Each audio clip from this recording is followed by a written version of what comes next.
ঘুমানোর আগে বালিশে মাথা রেখে যে কাজটি করে এক সাহাবী 3 বার জান্নাতের সুসংবাদ পেয়েছেন। এই কাজটি আপনি করতে পারলে হার্টের রোগ সহ আর অনেকগুলো রোগ থেকে আপনি অটোমেটিক বেঁচে যাবেন। অনেকে রয়েছেন ঘুমানোর আগে টেনশনে ভোগেন, এই টেনশন মানসিক যন্ত্রণা এটা অনেকটা কেটে যাবে। একজন সাহাবীর একটা ছোট্ট কাজ ছিল।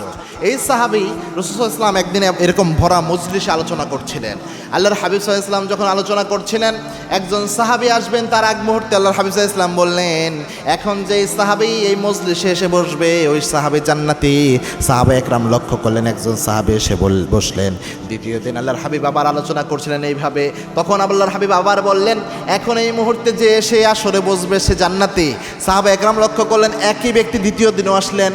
তৃতীয় দিন আল্লাহর হাবিব আবার একইভাবে বললেন, সাহাবা একরাম লক্ষ্য করলেন। তৃতীয় দিন একই ব্যক্তি আবার আসরে এসে বসলেন। 3 বার সে জান্নাতের সুসংবাদ পেল। এবার ওই সাহাবীকে আরেকজন সাহাবী বললেন যে, ভাই আমার বাসায় একটু সমস্যা, আপনার সাথে একটু আপনার বাসায় আমি মেহমান হতে চাই। বলছে, হ্যাঁ অবশ্যই, আহলান ওয়া সাহলান, চলেন যাই। ওই সাহাবী জানে না যে তার ব্যাপারে এইভাবে 3 বার জান্নাতের সুসংবাদ এসেছে। তো এই সাহাবী কেন সে সুসংবাদ পেল, কি আমল আছে এটা জানার জন্য তার সাথে তার বাসায় গেছে।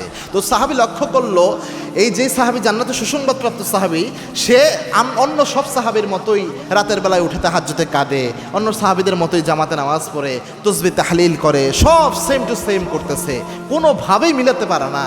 যারা এটা জান্নাতের সুসংবাদ 3 বার রাসূল দিল কোন আমলের কারণে, আমি কোন আমল বাদ দিলাম যে আমারে দেয় না কিন্তু তাকে দেয়।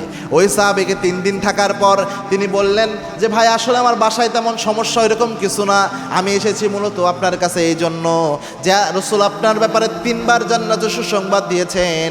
আমি জানতে চাই কি এমন স্পেশাল আমল আপনার আছে যে আমলের কারণে 3 বার আপনি জান্নাতের সুসংবাদ পেলেন।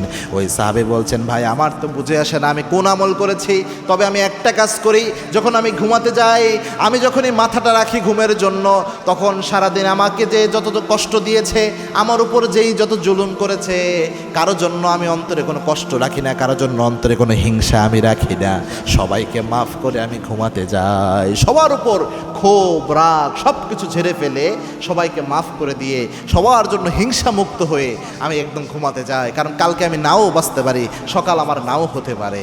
ওই সাহাবী তখন বললেন, আল্লাহর কসম, হয়তো এই কারণেই আল্লাহর হাবিব সাল্লাল্লাহু আলাইহি ওয়াসাল্লাম 3 বার জান্নাতের সুসংবাদ আপনার ব্যাপারে দিয়েছেন।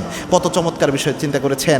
আজকের মেডিকেল সায়েন্স প্রমাণ করেছে যে মানুষের হার্টের রোগ হয় এর বেশি কারণ হচ্ছে মানসিক টেনশন, মানসিক যন্ত্রণা।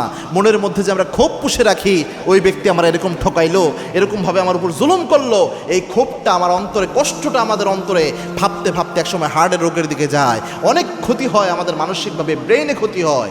এই জন্যে এই অভ্যাসটা যদি আমরা পরিবর্তন করতে পারি, যে আপনার উপর জুলুম করছে, আপনাকে কষ্ট দিয়েছে, আপনার সাথে প্রতারণা করেছে, তাকে আল্লাহর হাতে ছেড়ে দেন, আপনি তাকে ভুলে যান।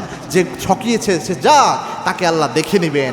আপনি সবাইকে সব কিছু ভুলে যেয়ে আপনি আপনার মতো ভালো থাকার চেষ্টা করেন, দেখবেন আল্লাহ রাব্বুল আলামিন মানসিক প্রশান্তি দিয়ে দুনিয়াতে আপনাকে ভরপুর করবে এবং আখিরাতে এই সাহাবীর মতো ফজিলত আল্লাহ রাব্বুল আলামিন আপনাকে দিয়ে দিতে পারে।